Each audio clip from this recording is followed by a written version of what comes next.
පිටරටක ජීවත් වෙලා ඉන්න අපේ ජීවිත අපි හිතනට වඩා ගොඩක් ගැඹුරුයි.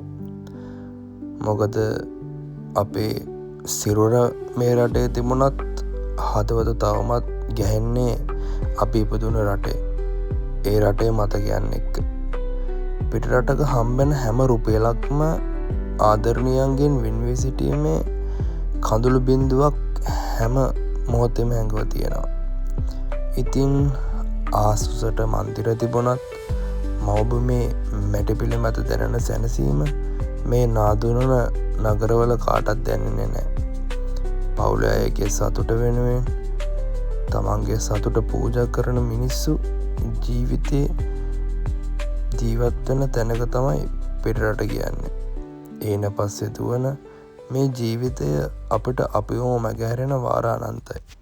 ඉතින් ඔන්න අපි යන ගමනේ ඉස්සරහට හම්බුණා හැම මතකයක්ම අමතක වෙන ලස්සන බලුතඩිය කතා කරන්නත් හිතුණා.